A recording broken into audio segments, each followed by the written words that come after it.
Hello and welcome to Effectively Communicating to Increase Sales. My name is Laurie Brown. I know it sounds strange, but I actually find it encouraging that the number one complaint customers have about the buying experience is that they weren't listened to. Okay, you're thinking, Laurie, why do you think that's a good thing? Well, because it's something you have control over. I mean, you can improve your communication skills. That's what this class is all about. And what is the result of better communication? Well, more satisfied customers and hoping more vehicles sold. A lot to cover? You bet. So let's get going with an update of GM's e-initiatives. Now, before you begin, Leo, I have a quick question. Now, all of us know a lot about GM Buy Power, but some in the audience don't have a handle on everything EGM does. Would you mind giving us a brief description of EGM's purpose and their priorities? See, I think that's not even an objection when they say, I'm looking for service.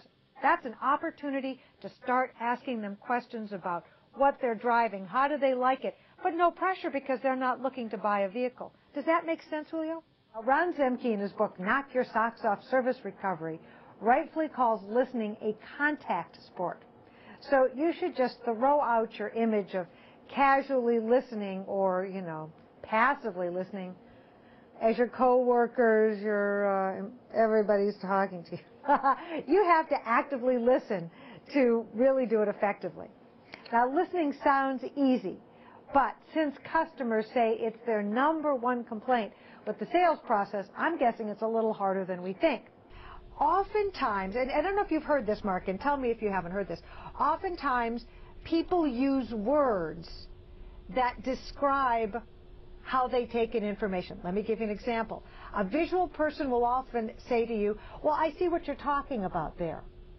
Or an auditory person will say, yeah, man, I hear you. Or a kinesthetic person would say, yeah, I feel that that's the right way to go.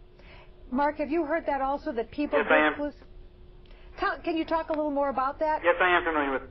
It's neuro-linguistic programming. Right. You do want them leaving there thinking, boy, I got a great deal. I love this car. So good.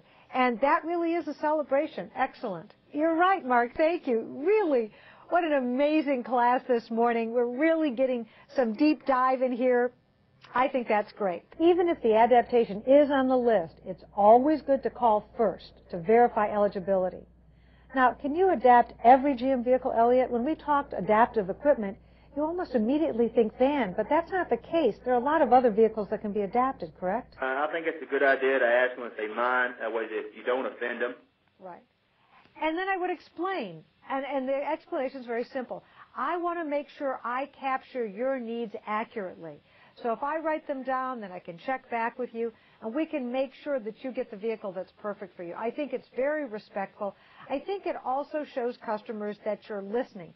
It has 2 points. So, one, it helps you remember, but the other thing is it shows the customer that you're paying attention. Excellent, Eric. That's true with anything. When I talk to you about doing comparisons between vehicles, know what you're going to find there. Don't ever be surprised. Don't put yourself in a position to be surprised by information that's on the Internet because you weren't aware of it.